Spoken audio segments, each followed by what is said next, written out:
Assalamualaikum warahmatullahi wabarakatuh.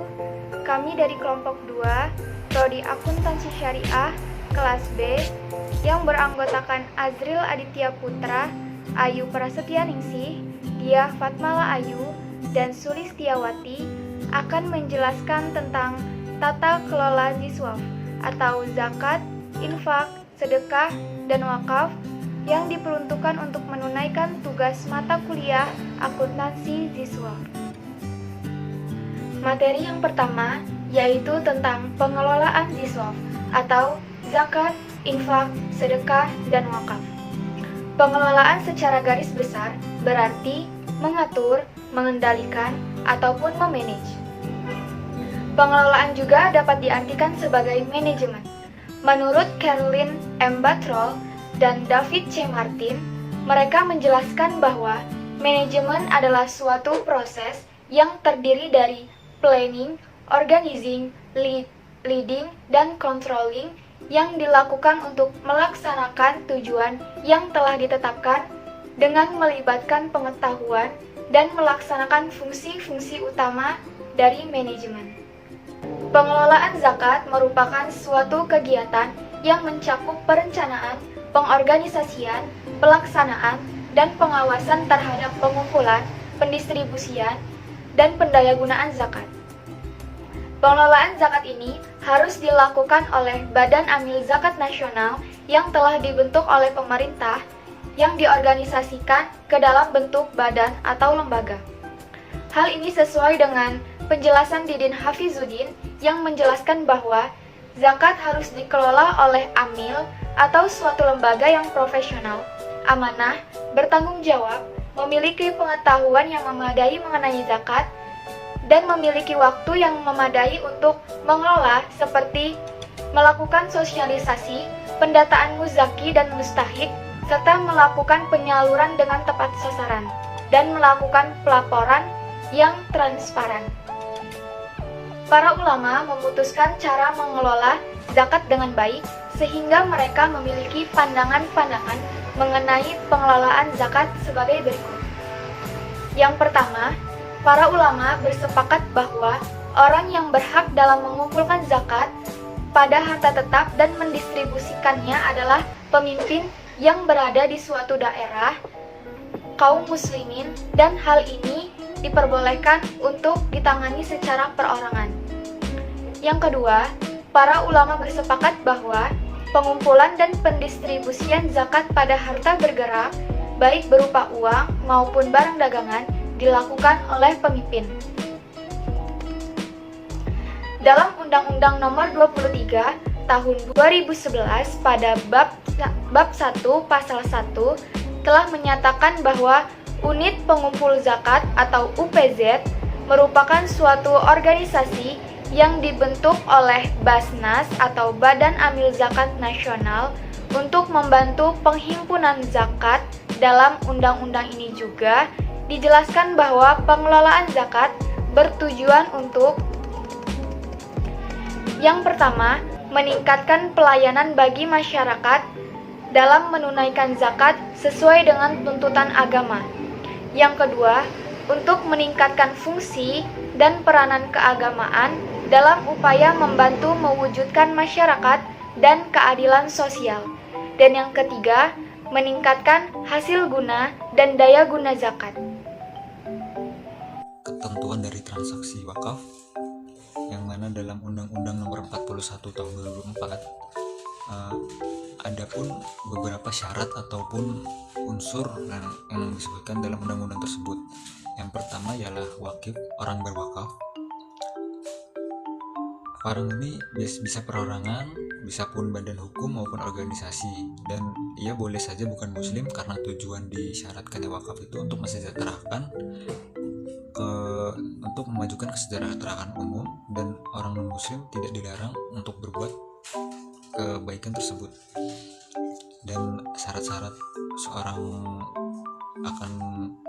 akan memberi wakaf itu ialah yang pertama itu dewasa, berakal sehat, tidak terhalang melakukan perbuatan hukum, dan pemilik seharta yang ingin diwakafkannya. Kemudian dari unsur wakaf ini Ada juga yang disebut dengan nasir, yaitu pengelola wakaf atau orang yang mengawasi harta wakaf, yang sebenarnya itu pada dasarnya itu menjadi hak wakif seorang yang berwakaf. Tetapi boleh juga si wakif ini menyerahkan kepada pengawas wakafnya, kepada orang lain.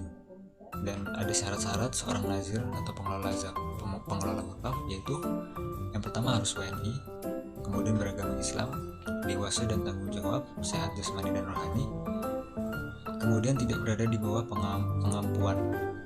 Unsur berikutnya yaitu ma'ukuf, yaitu harta yang diwakafkan.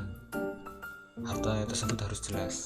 Seperti yang pertama itu seperti benda bergerak, yang mana harta ini tidak bisa habis karena dikonsumsi. Yaitu yang pertama adalah uang, logam mulia, surat berharga, kendaraan, kemudian hak atas kekayaan intelektual, kemudian yang terakhir adalah hak sewa. Untuk benda yang tidak bergerak itu adalah hak atas tanah sesuai dengan ketentuan peraturan perundang-undangan, kemudian bangunan atau bagian bangunan yang berdiri di atas tanah, kemudian hak milik atas suatu satuan rumah susun dengan ketentuan peraturan perundang-undangan tentu. Unsur berikutnya yaitu tujuan dari wakaf. Hal ini harus diperhatikan. Tujuan ini harus sejalan dengan sebab wakaf, yang sebab ingin dilakukannya wakaf, yang mana salah satunya tujuan wakaf harus termasuk dalam kategori ibadah atau sekurang-kurangnya merupakan perkara mudah untuk menuntut ajaran Islam, misalkan menjadi sarana ibadah ataupun membangun, seperti misal membangun masjid. Berikut syarat dan ketentuan dari wakaf. Yang pertama, wakaf tidak dibatasi dengan waktu tertentu. Kemudian tujuan wakaf harus jelas, misalkan mewakafkan sebidang tanah untuk masjid, musola, pesantren, ataupun sebagainya. Bila seorang mewakafkan suatu kepada lembaga hukum atau organisasi tanpa menyebutkan tujuannya, hal ini dipandang sah karena penggunaan harta wakaf tersebut menjadi wewenang lembaga hukum atau organisasi tersebut. Kemudian syarat dan ketentuan wakaf adalah wakaf harus segera dilaksanakan setelah dinyatakan oleh yang mewakafkan tanpa digantungkan pada peristiwa yang akan terjadi pada masa yang akan datang. Baiklah, mungkin sekiranya itu yang dapat saya sampaikan, kurang lebihnya mohon maaf. Terima kasih. Materi selanjutnya yaitu kebijakan akuntansi wakaf.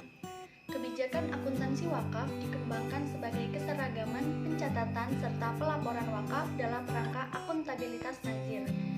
Kebijakan akuntansi wakaf yaitu sebagai berikut. Untuk yang pertama adalah bahwa harta benda wakaf akuntansinya itu mengikuti sifat barangnya, sehingga tidak ada prinsip wakaf yang dilanggar dari pernyataan ini.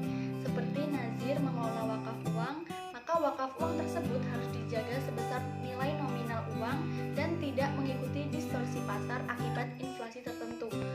Yang kedua, tanah sebagai harta benda wakaf. Hal ini disebabkan karena sifat dan nilainya yang terus meningkat, sehingga selisih nilai kenaikan harta tanah dicatat sebagai penambah nilai pokok aset wakaf akibat kenaikan dari nilai harta benda wakaf tanah. Yang artinya wakaf mengakui penilaian revaluasi aset atau penelitian kembali atas aset tetap yang dimiliki oleh perusahaan atau entitas. Yang ketiga, harta benda wakaf itu dicatat berdasarkan mata uang rupiah, yang artinya apabila dalam mata uang selain rupiah, maka harus dikonversi ke dalam mata uang rupiah terlebih dahulu.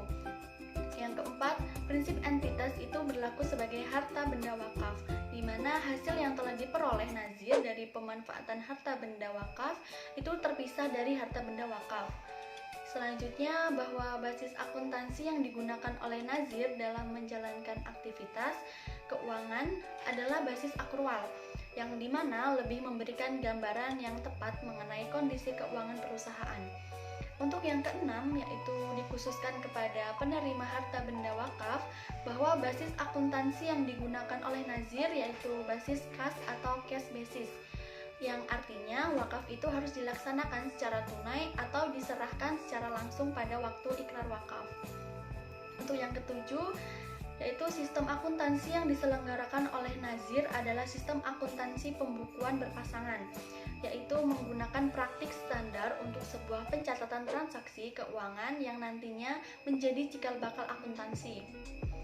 Yang terakhir, bahwa sistem akuntansi yang disusun dan diselenggarakan oleh Nazir itu berpedoman pada prinsip pengendalian intern sesuai dengan praktik bisnis yang sehat pada ketentuan perundang-undangan dan prinsip syariah. Sekian materi dari saya. Materi selanjutnya akan disampaikan oleh Sulistiawati. Materi selanjutnya yaitu tentang pengelolaan harta benda Jiswaf. Berdasarkan pasal 42 Undang-Undang Nomor 41 Tahun 2004, Nazir wajib mengelola dan mengembangkan harta benda Jiswaf sesuai dengan fungsi, tujuan, dan peruntukannya. Pengelolaan dan pengembangan harta benda Jiswaf didasarkan atas prinsip syariah yang dilakukan secara produktif melalui pengumpulan dana, investasi, penanaman modal, dan lain-lain. Berdasarkan Undang-Undang 41 Tahun 2004 ini, harta benda Jiswaf terdiri atas yang pertama, wakaf uang, yang kedua, wakaf tidak bergerak, yang ketiga, wakaf bergerak selain uang, dan yang keempat, wakaf melalui uang. Yang pertama, wakaf melalui uang. Wakaf melalui uang dipandang sebagai salah satu solusi yang dapat membuat wakaf menjadi lebih produktif. Wakaf uang yang disalurkan kepada mauqut alaih diakui sebagai pengurang dari dana wakaf sebesar jumlah yang disalurkan untuk dikelola dalam bentuk kas. Yang kedua, wakaf tidak bergerak meliputi hak atas tanah, bangunan, tanaman dan benda lain, dan yang terakhir yaitu hak milik atas satuan rumah susun. Yang ketiga, wakaf bergerak selain uang adalah harta benda yang apabila dikonsumsi dia tidak akan habis, meliputi logam mulia, surat berharga, kendaraan, atas kekayaan intelektual, dan hak sewa. Yang keempat, wakaf melalui uang. Wakaf melalui uang ini dapat dilakukan untuk tujuan sosial dan produktif. Pemanfaatan wakaf melalui uang terikat karena penghimpunannya berbasis program dan proyek wakaf. Sekian materi yang dapat saya sampaikan. Demikianlah pemaparan materi dari kelompok 2 tentang tata kelola Jiswaf. Apabila terdapat kesalahan atau kekeliruan dalam penyampaian materi, kami dari kelompok 2 memohon maaf. Sekian dari kami. Wassalamualaikum warahmatullahi wabarakatuh.